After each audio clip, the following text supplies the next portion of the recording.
We are recording. Thank you, and welcome everybody to, we're on to AEM Tip 3. And today's tip is focusing on quality indicators 1 and 2. So you put quality indicators 1 and 2 and you get a coordinated system in a timely manner. So we're going to be looking at the statements and the intents for each of these quality indicators that kick off the 7 quality indicators in the series. Just as a reminder, if you haven't watched this webinar from, I believe this was February of 2019, so over 2 years ago, it's about the time that the previous AEM cohort, the 2015 to 2019 cohort, was wrapping up its 4-year term of intensive technical assistance. And we had done a revision of the quality indicators at that point based on what we had learned from working with all of them. And we did a series of five webinar series on the quality indicators. So quality indicators 1 and 2 were together, and quality indicators 5 and 6, which were about data, were also were paired as one webinar. So a series of 5 webinars. This particular webinar for quality indicators 1 and 2 featured stories, exemplars from Texas, Ohio, and Iowa. So I encourage you to watch those. And I'll point out some of the things that the current critical components, some of the things that are featured in that webinar that Texas, Iowa, and Ohio shared. So here are the 7 quality indicators. I've highlighted 1 and 2, a coordinated system and timely manner, because those are the quality indicators under the microscope for today's tip. The others are coming up in sequence, so written guidelines will be next week.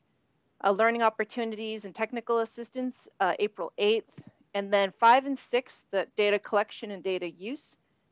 Those will be the topic of the AEM tip on April 15th. And then we'll wrap it up with allocation of resources on April 22nd. And so that will be the series of AEM tips for the spring. So let's start looking at quality indicator 1 and quality indicator 2.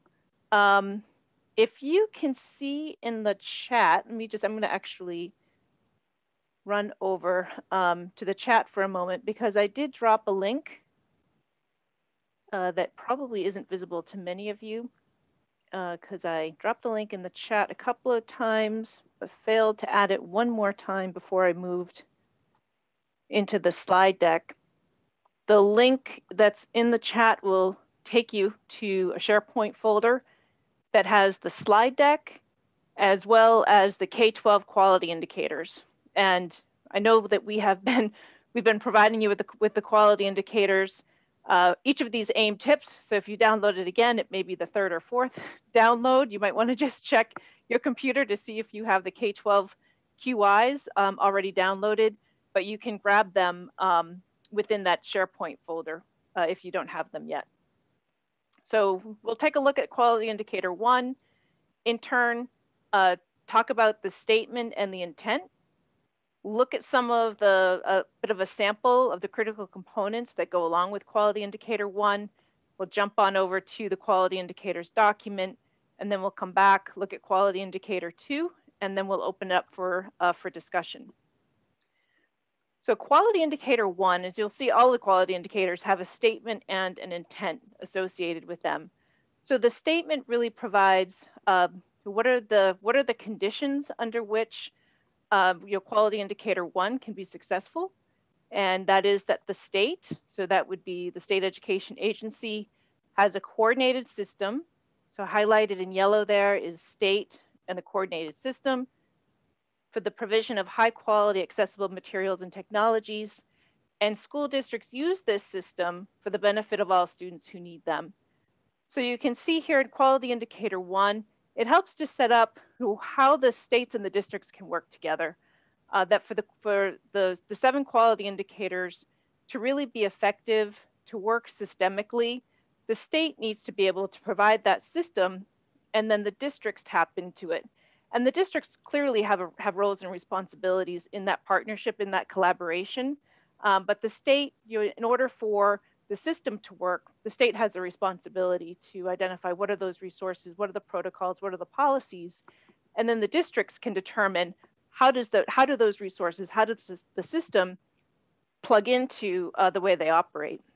So the intent here reflects that access for students with disabilities is built into the design of high quality curriculum and assessments. So this is not really, some people think about accessible materials and technologies from the perspective of special education technology, and it's really not. Accessible materials and technologies are really what provides access to general education or the same opportunities as students without disabilities. So again, quality indicator 1 helps clarify the type of system that we're referring to developing. So high quality curriculum and assessments, including those that use print, digital, and technology, remembering that distinction between materials and technology is somewhat subtle, but really critical, that the material is the content. So that could be the book, it could be the website, it could be the video, and the technology is the delivery system. So that could be the learning management system, it could be the laptop, it could be the video player, but both need to be accessible for access to happen. And then a coordinated system for the provision of such accessible materials and technologies is created and sustained by a state-level cross-sector leadership team. So that's why within the AEM cohort, there's the AEM State Leadership Team in collaboration with districts and families, which is why as part of the AEM cohort, as part of each of your individual states, you have that AEM State Leadership Team partnering with school districts and families that represent students, career seekers, children with disabilities. So that really breaks down a quality indicator 1.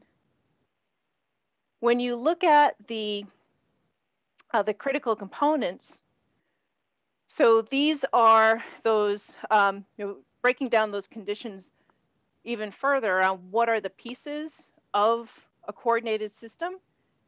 Again, those strategic and cross-functional collaborations. So if you're looking at the quality indicators right now, we'll jump out of the slide deck in a moment and go over there to see some of the examples of what we mean by strategic and cross-functional. And you also see that on your state leadership teams, you see it on your district teams. Those are really models of what we refer to as strategic and cross-functional.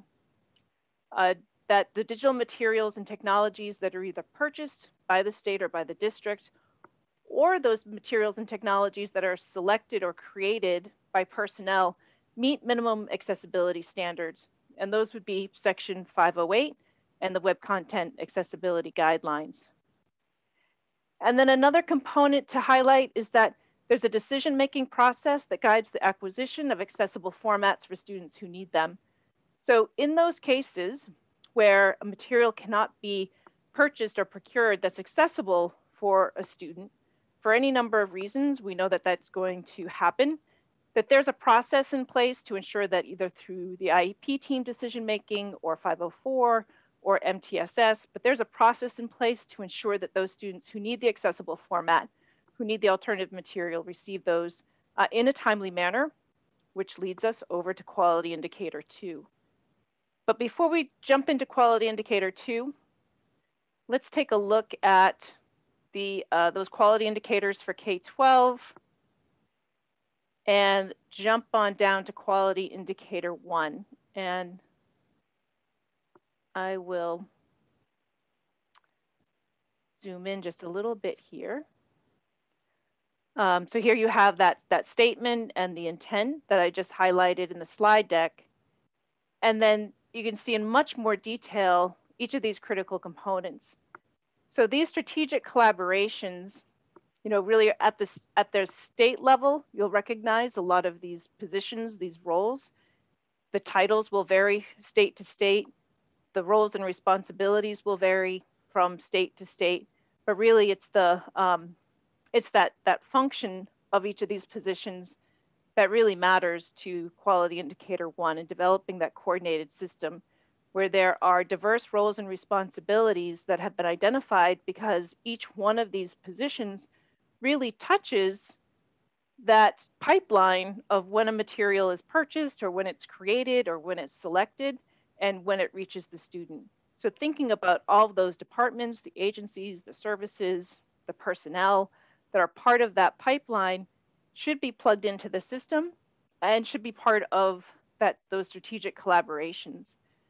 So covering preschool, for example, would be part of this. So if you have early childhood programs or pre-K programs as part of your school district, of course, your OSEP, state lead, IDA Part B, your state ed tech directors and digital learning personnel, your state instructional materials reviews, so those people who do the vetting and the procurement process and communicate with vendors. Your AT program, of course, instructional materials center, educational service agencies, if your state has those, or regional community service centers, your AIM state contact, and your NIMAC coordinator. And I'm guessing a lot of these links are going to redirect you. So if any of these links are connected to the AIM Center, know that I think we notified everybody that the AIM Center's website refresh was launched at the end of last week. So some of these links may take you to redirects. State services for blind and visually impaired children, deaf and hard of hearing children, representation from local special education administrators. Of course, both general and special education should be part of your teams.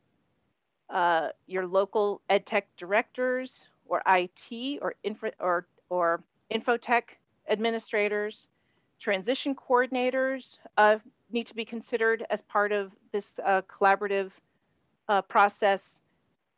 Students with disabilities, definitely, secondary students with disabilities, we know we're going to put, all students with disabilities.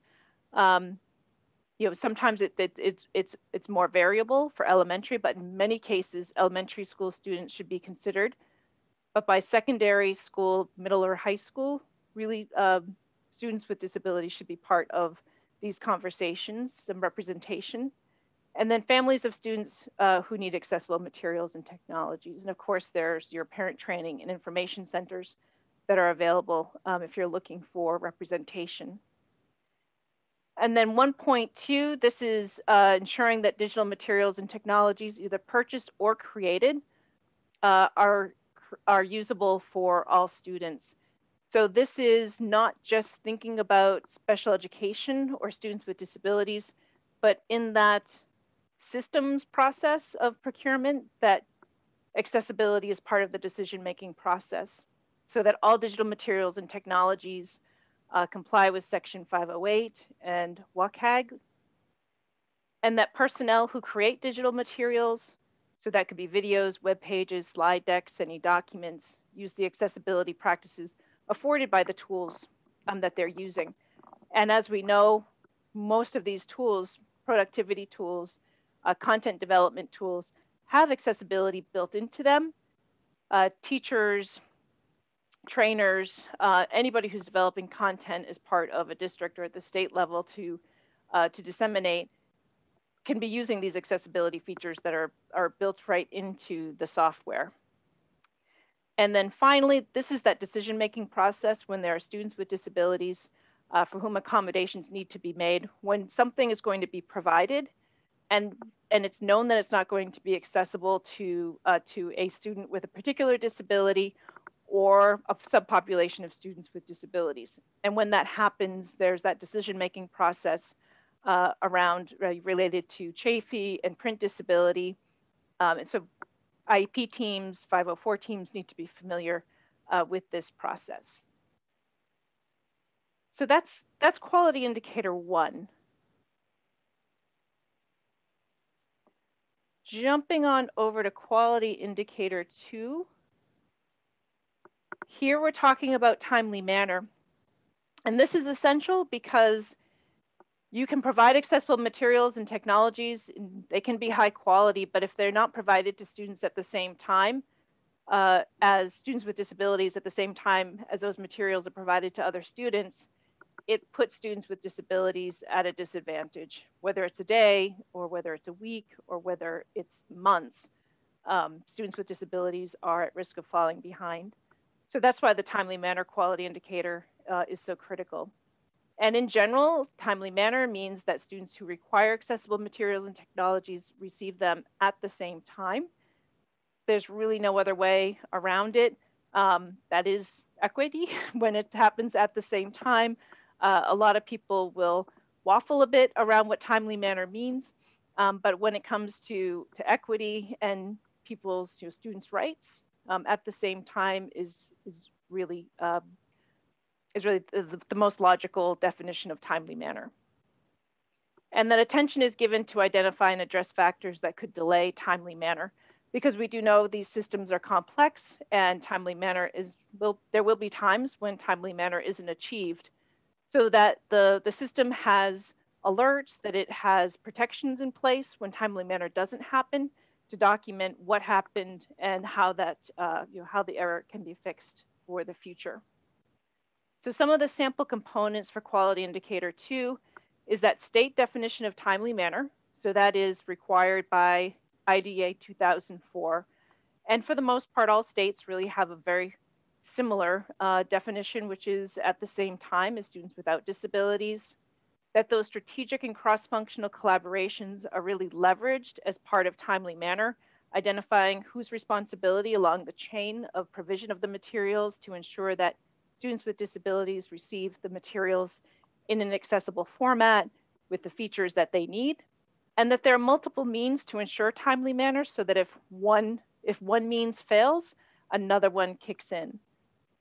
So here are some examples from the quality indicators document. Going down to quality indicator 2. Here's the statement and the intent. Here's 2.1, which is that state definition of timely manner. This link explains where that is in IDA 2004. Strategic collaborations for timely delivery. So these are just some examples. Going back to that cross-functional strategic collaborative team in quality indicator 1.1. Those are the individuals. Those are the roles that can be represented in that cross-functional team.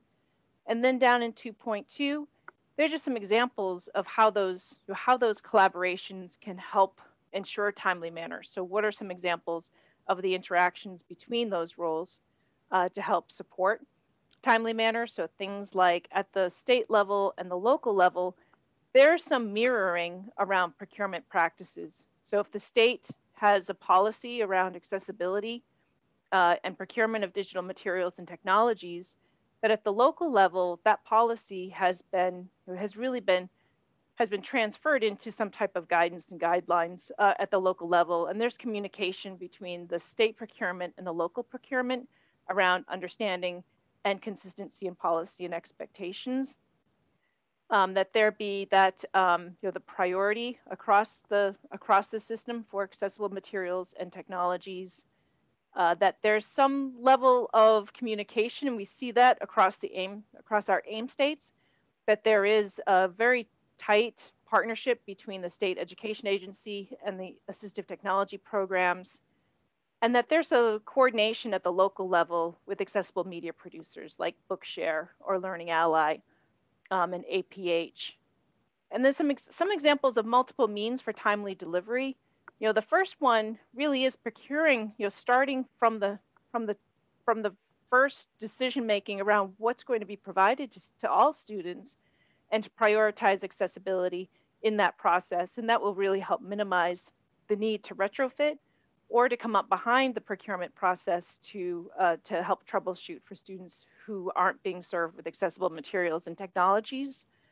Include timelines in relationships with vendors, create organizational accounts with accessible media producers like Bookshare, and of course, going back to when timely manner fails, we know it's going to, not to say, well, that happened, we sometimes fail in our systems, somehow the system broke down, rather than just let that opportunity pass, really document what went wrong, where in the system did the breakdown happen, and how can we correct that? How can we plug that hole so that it doesn't happen again?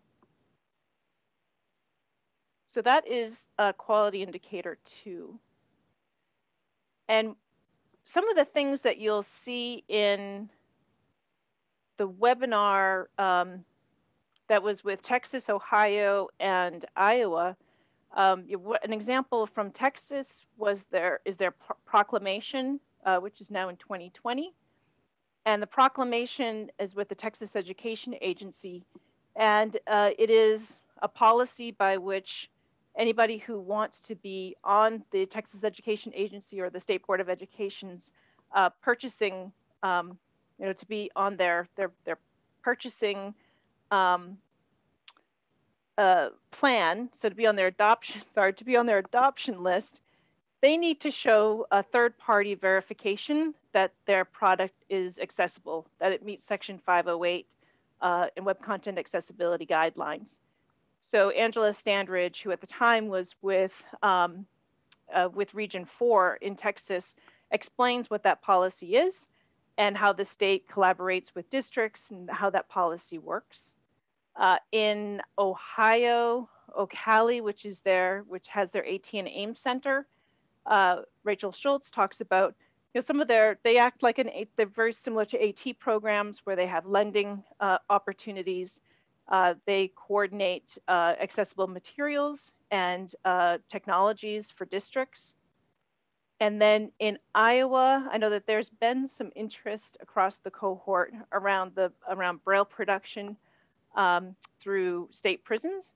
And Iowa, Joy Lyons in Iowa provides an example of how Iowa developed such a system to ensure a timely manner and using that process as a resource. So I'm going to go ahead and stop sharing and go back to the main room and see what, questions, comments, especially interested in hearing from anybody, any of your teams who've started working with the pilot and looking at quality indicators 1 and 2. Heard that there's been interest in starting with quality indicator 2 because it's seen as really essential to the start of any system, the concept of timely manner. So I'm going to get caught up in the chat, and please come over your mic and what are your coordinated systems and timely manner looking like?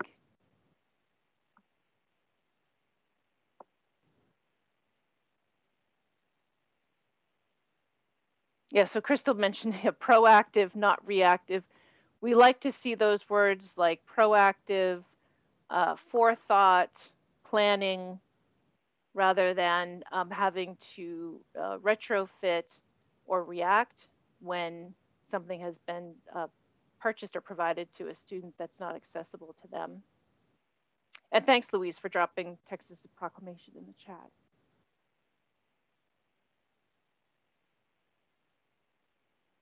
So I know many of you have started, knowing from our meetings that many states and districts have started looking at quality indicators 1 and 2. What have been your findings so far? I know Pauline and Amy can speak to that, with indicator 1, it started the conversation about, what is in our procurement, process, do we have those statements? If we don't, we need to get this in there as far as demanding that accessibility from the beginning. And then I know we're also looking at a timely manner in what kind of processes we could put in place locally at each school so that it's not, going through a central or 2 points to get things like Bookshare materials or materials from GIMC. So, fine-tuning that piece and building local capacity. Great. And Amanda, would you let everybody know what your role is in Georgia? Oh, sure. I'm an assistant technology specialist for Paulding County School District.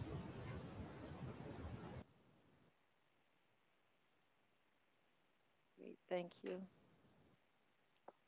So looking at the procurement, has anybody, as the, and please, whatever comes to mind, and questions that you have either for, for us at the AIM Center or for other states and districts, starting, as Amanda said, that procurement policy is so essential, and taking a look at that.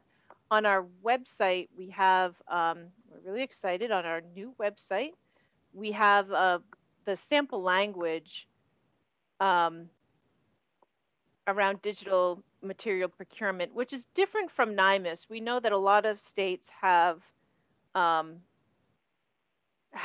NIMIS clauses within policies, and I think that there's a misconception that if you have NIMIS language in your procurement policy, that means that what you're buying is going to be accessible. And NIMIS is a very narrow acquisition. It only applies to certain materials. Before, just a few months ago, it was actually just print materials through a notice of interpretation that the Department of Education released, well, I guess it was almost a year ago now. I think it was in May of 2020. The NIMAC can now accept certain digital instructional materials, not all of them, but those that have static or fixed text and images. So that's not a lot of material. It's a substantial amount of material that states and districts procure, but it certainly doesn't account for so many of the, the apps or the learning management system or those technologies that have really become ubiquitous. The NIMIS and the NIMAC are really very narrow impact, critical impact, but really doesn't cover all of those things that are being purchased. So I'm going to drop the link to, oh, thank you, Luis, the digital accessibility requirement language, which, compared to, let's see, I'll drop the, Luis will probably beat me to it, but the language for the NIMIS clause, we'll drop that in the chat as well, and that will give you a sense of how they're different. The digital accessibility language for policies versus your NIMIS language policy, and that I think it can be really helpful for understanding the distinction and why both are important. And Cynthia, this is Paula from Georgia. Yeah, I shared that that webpage to both to two of my districts today, as a matter of fact. So Crystal, I sent that link to Summer this morning after our meeting, and I also sent it out to Paulding County as well. So they're familiar, so that they could at least see that language. So, and I mean, Teresa was even asking about that, so that was good. And Cynthia, this is Crystal from North Carolina. Can you drop the link in the chat? I know it was in the Federal Registry. It was May 26th, I think it was 2020, when that posted. But I know there was a clear, concise, because the Federal Registry, sometimes it's hard to interpret all that. But I know there was a clear, concise link somewhere, and I can't find it. Can you drop that in the chat if you know what I'm talking about? Yep, I bet. Well, oh my gosh, I beat Luis this time. So I think this is the one. It's the NIMIS and digital materials. It's the FAQ that's on our website. But that will take the link that I just dropped in the chat. That will take you. There's a link to the notice of interpretation in that FAQ. And to clarify this notice of interpretation, before May 26th of 2020, since the IDEA of 2004 established NIMIS and the NIMAC, print instructional materials is what was the phrase used in IDEA 2004. So for students who have print disabilities, who can't access the text because they can't see it because of a blindness or low vision, for students who have physical disabilities that interfere with holding material, for students with learning disabilities that interferes with processing or deriving meaning from the text. In 2004, really the focus was on print textbooks and related core materials. And really put a lot of credit for our previous project officer, Tara Corshane. She led a lot of the work with OSEP to take to develop this notice of interpretation that under IDEA 2004, print instructional materials includes digital instructional materials. But of course, if you understand the NIMIS specification, it really can't.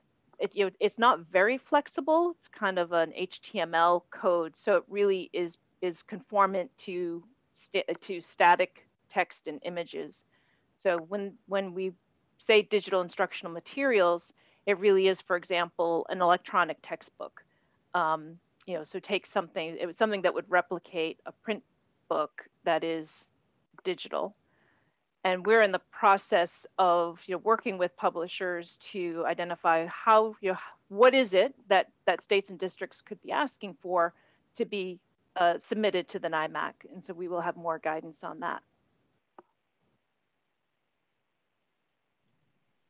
Hi, I'm Kristen. I'm from New Hampshire. I'm in the Oyster River Cooperative School District, and I'm their assistive technology professional. So the state of New Hampshire lovingly passed a law, I feel like 2 years ago now, HB 1612, and it basically required all school districts to get basically a privacy policy customized for their district for every piece of software that would have student or staff PII in it. And so it's very similar to what like California has done and Massachusetts has done. And we decided that that would be a great idea to do in New Hampshire too. So while that has been difficult for a lot of our teachers, especially when we switched to a lot of remote learning when everything was all shiny and new, and I'm going to download this for my students and I'm going to have them sign up for this, and the number of angry emails and pitchforks that we'd get when we'd say, no, you can't actually use that program. We finally have a system down in my district to get things submitted, and it goes to our district's attorney who takes care of the contracts. In light of all of that and our work this year that I've done with our tech integrators and our director of IT, we're going to start working in the accessibility features within that request, so that every request that a teacher makes will also have to go through the accessibility check. So that way it's one less thing for the teachers to have to, one less form for them to fill out, and it all happens in one fell swoop. So having those documents with that language in it is going to be super helpful for us to be able to just push out and say, okay, these are the things we're looking for, and now let's look at the privacy. So that's great. Thank you for posting those. I think that'll be really helpful. But I think it might also be helpful for other, districts in New Hampshire, also other states, as they're picking up these regulations about PII. Yeah, thanks for that, Kristen. We do know that there are some organizations like the Council of Chief State School Officers and COSIN that are working on what they're referring as data modernization models or interoperability, and the focus has been on privacy and security and procurement, but what's been missing from that is accessibility. So I think it would be really, if we could follow along with what you're developing, I think that would be super informative for other districts, because there's these policies around privacy and security that seem to have been really picked up with a lot of efficiency by districts and states, but accessibility seems to be slower. But the process can be really similar to the implementation. Absolutely. And one less thing for them to have to worry about and to have to get angry emails from me later when it's not accessible. Yeah, so it sounds like you're going to need quality indicator 4, right? The training. Yeah, just a little bit.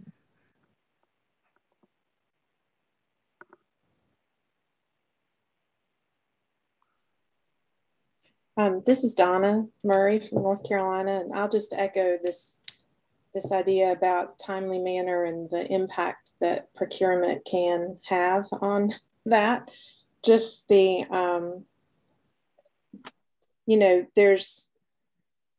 there's a clear indication that the procurement policies through the Department, open my trunk? The Department of IT in North Carolina is no, because I'm not buckling you back in. Is expecting VPAT to be completed and WCAG but it's not. It's just kind of a checklist. There's not really a strong indication that it is a stop for moving forward in procurement processes if that is not fully developed, or if they're not really clearly indicating a plan on a roadmap for their platform.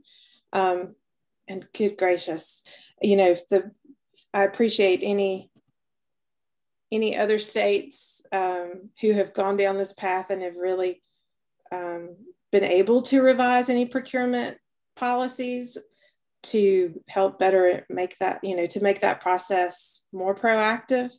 And I appreciate the guidance that's out there on, you know, vendors don't have to do it, but man, if they could just approach this in the design and development phase rather than trying to retroactively do it themselves, it's, you know, it's essential for some, but useful for all. So if that would be the mindset, then we wouldn't be so worried about the checklist and the implications of it just being checked off or no plan to address, because that impacts timely manner so tremendously. Yeah.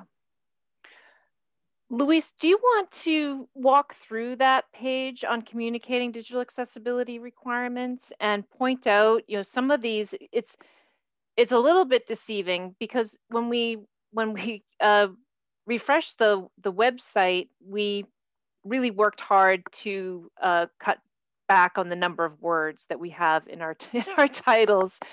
So what's missing from the title of this page, Communicating Digital Accessibility Requirements, is that there's a lot of additional information on the page around how to communicate with vendors. So to your point, Donna, you know, providing some rationale for why accessibility is important, what your stance on accessibility is. There are recommendations for that you can ask publishers and developers. Have you gone through these steps so that, you know, we have more confidence that what you're providing to us is accessible? So I know Luis just refreshed that page, so I think it'd be helpful to kind of point out where those are. Absolutely. Let me just share my screen and then let me know if you can see it. Hopefully you're seeing the right screen. Yeah, I see it. Great. So as Cynthia mentioned, there is some model language here, but there is a lot more information as well. So we've provided handy links to all of the different standards in one box there. So it's really easy to find. You can get right to the standard if you need to point the vendor to it for their reference. But the most interesting part of this page is not just the requirements, but the guidance. So like Cynthia mentioned, there's a rationale here that you can share. And there's also these best practices for manual testing. So that's another resource that you can share with vendors, because as you, I think, alluded to, Donna, the VPAT is a limited assessment of accessibility. You can actually have a completed VPAT and, you know, you can still have an inaccessible resource. So a lot of it will depend on the person completing the VPAT and how capable they are when it comes to accessibility. So there's some guidance here for some manual tests that can be performed to confirm that a product actually is usable by people with disabilities to accomplish their learning or employment goals, right? Because we cover the entire lifespan. And similarly, there's some tips for optimizing and communicating product accessibility. So making sure that you're including accessibility, as you mentioned, I think you mentioned this, or Cynthia did, throughout the development cycle, right? So you're bringing in designers, you're bringing in marketing, so that everybody's aware of what the requirements are, and accessibility is built into the entire process, from your earliest wireframes for a design, your earliest storyboards, all the way through to when the product is ready for QA, right? Where you're putting it out for some early pilots or some early testing. So definitely encourage you to not only take a look at the second part of this page, but also share it. Share it with, you know, people who are responsible for procurement decisions, and also share it with vendors, because I think it will do a lot to educate them on what the process is and how we can incorporate accessibility into the development cycle. So we do improve, you know, that acquisition process. Thank you, Louise, for sharing that. And just a little side note, one of the things I'm also learning at the state level is that not It's usually the, if we're looking for a student facing application for student engagement, that's the only user that if accessibility is addressed, it's only addressed through the lens of that user and not through the educator or others who might be looking at the data or setting up the content. So that's another key piece to talk to the vendors about. And that's really an important point that you make, Donna. And we've seen that often, there are not a lot of educators with disabilities. And part of the reason for that is a lot of the tools that they would use to be able to perform their job duties are not accessible. And that has an impact on representation, and it has an impact on who our students with disabilities see in the classroom as role models. So we need to make sure that those tools that are used to create content, to deliver content, that those tools are accessible as well, so that, again, we can make our students with disabilities, eventually, if they do choose to go into education as a career, they can do that, and then we can increase that representation as well.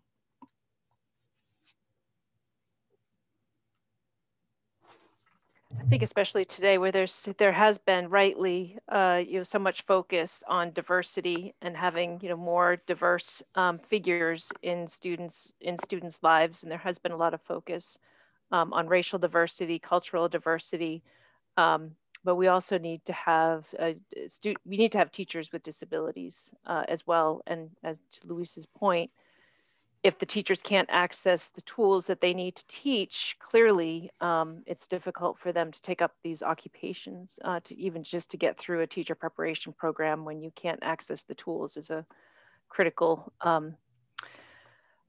barrier for having a pipeline of teachers with disabilities.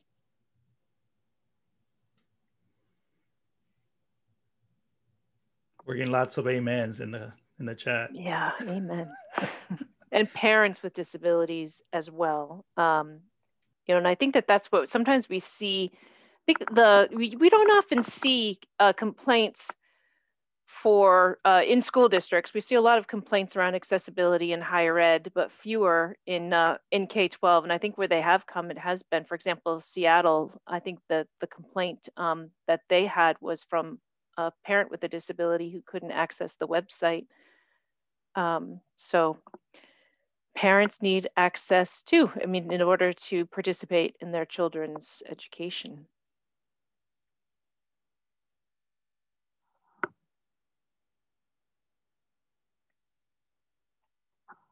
Other thoughts about coordinated systems and timely manner? I know, more of you than have spoken so far, either in the chat or through your mics, have been looking at the pilot under quality indicators 1 and 2.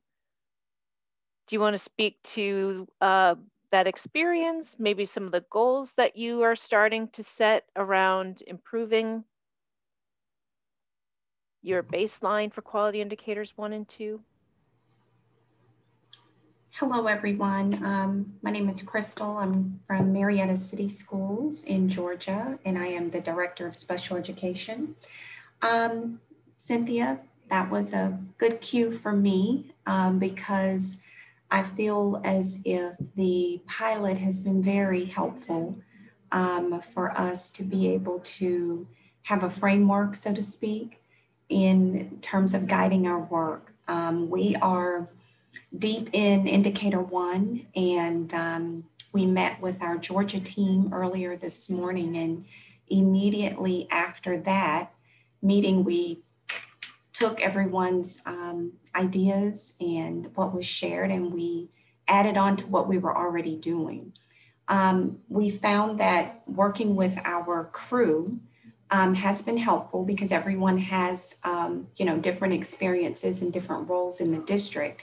But it's been clear that we've needed to expand that crew to really ensure that we have the ability to meet that definition of a coordinated system within our district.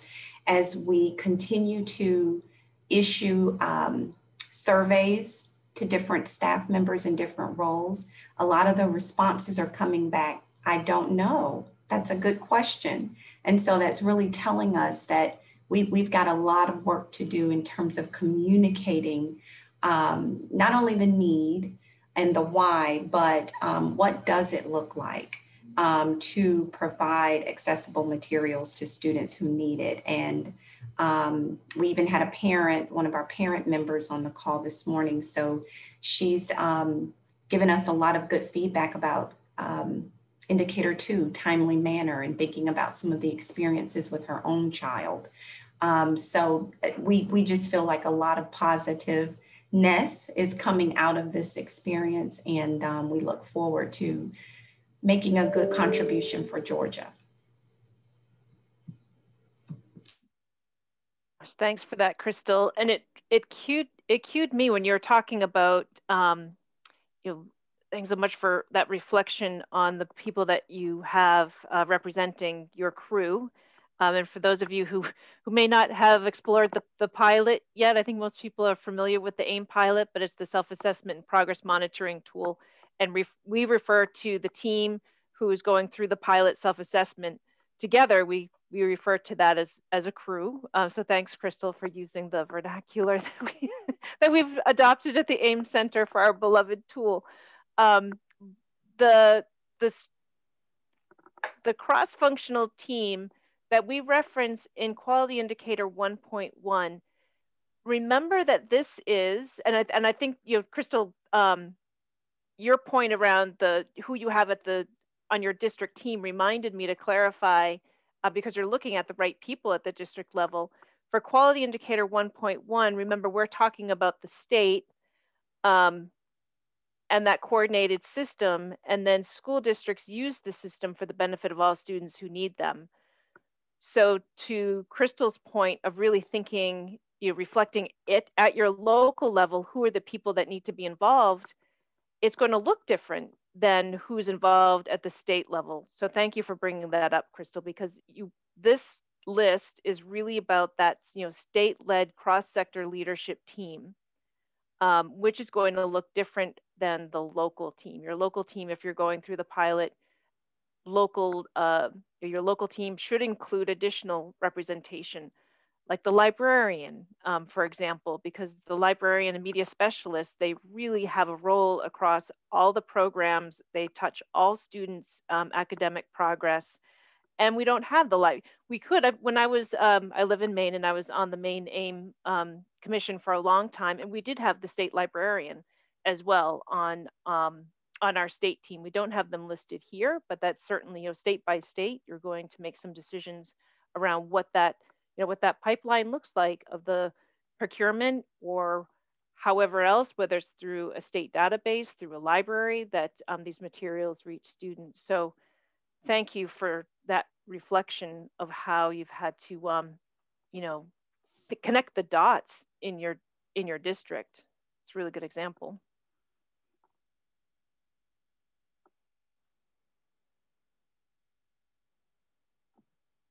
And Donna wrote in the chat, I don't know is an answer. Yeah, knowing what we don't know is a really important part of this process.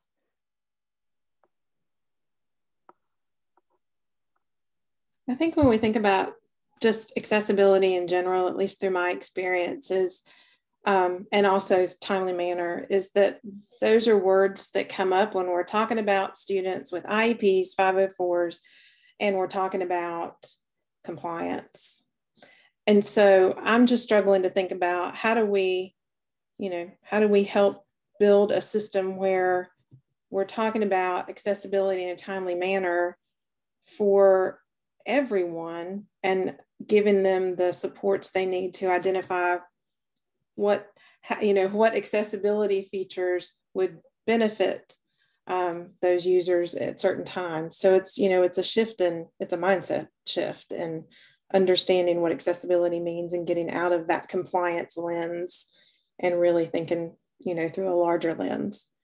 And maybe then that will help us identify and advocate for timely manner as being in real time.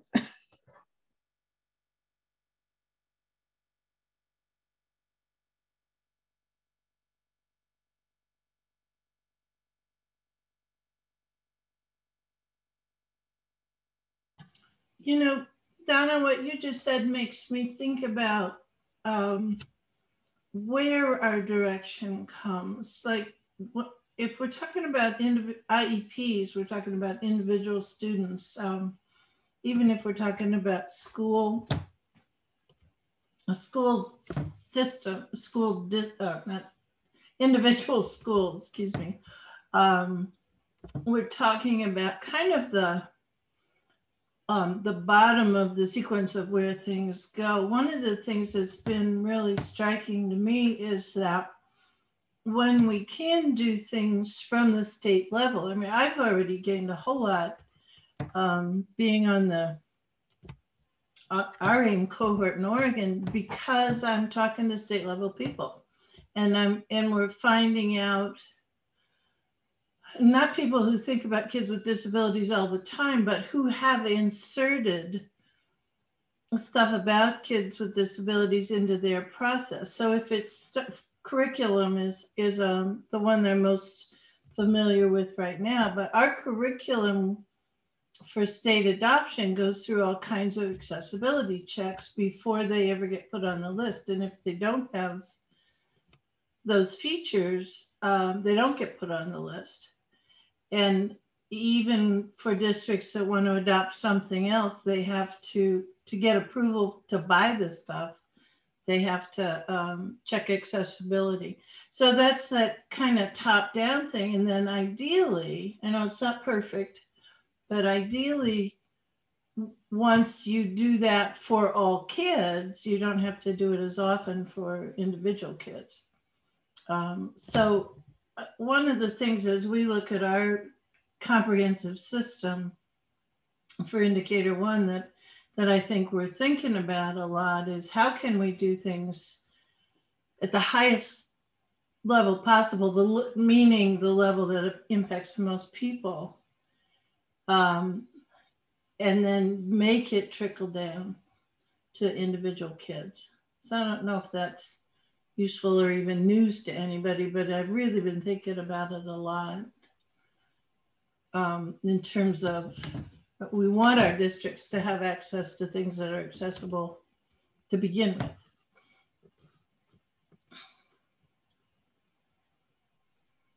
No, I completely agree, Gail. And I think that is the right approach. We've got to think of how, one, we can model that, but that it's part of every conversation as an equal piece of the pie when we're when we're talking about what high quality instructional materials are, right? They're accessible and not just through the lens of meeting the needs of our students with disabilities, although that's a key lens.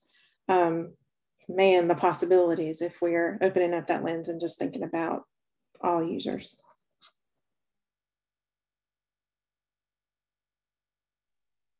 Yeah, Donna, to your point about accessibility needing to be part of the design, in our experience that, thinking about the design thinking process, starting with empathy, once the awareness about accessibility and accessibility principles, what we like to think is that designers aren't looking for compliance, but it's making them think more creatively about human-computer interaction, physically, through sensory means, cognitively, pedagogically, that it really starts to open up much more creative thinking about what accessibility means.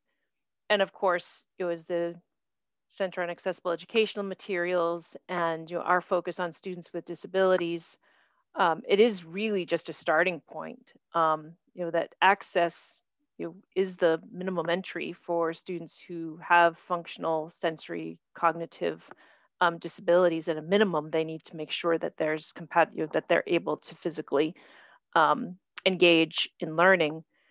But that in and of itself isn't going to ensure that they're making progress. There's much more to it. And I think that's an important point, that accessibility being part of the design really should be leading to creativity and much more responsive designs, which is what we'd want. Yeah, I actually went down a rabbit hole of research last night around design thinking and that's exactly what you're saying, Louise, that the tagline from that company, inclusion promotes innovation. It does, because you're starting with that mindset, and you're starting with empathy, and you're thinking about addressing those things up front, which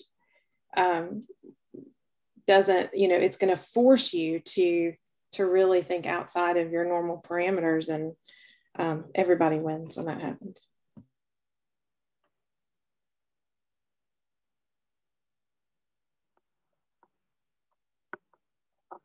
All right, we're just a few minutes before we get to the hour being over. Any additional thoughts, questions? Next week is quality indicator 3, but we know how interdependent these quality indicators are. So please do be reflecting, thinking, processing. When you saw quality indicator 2, you can see that there is a connection right back to quality indicator 1, because we rely on that coordinated system to ensure that there are no gaps in that pipeline of the material getting to the student, making sure all those roles and responsibilities are in place. People know what their job is in that accessibility, in that accessible system. So for timely manner to happen, you need that cross-functional strategic team there. So we'll see that again and again. So quality indicators 1 and 2 will keep emerging as we make our way to quality indicator 7.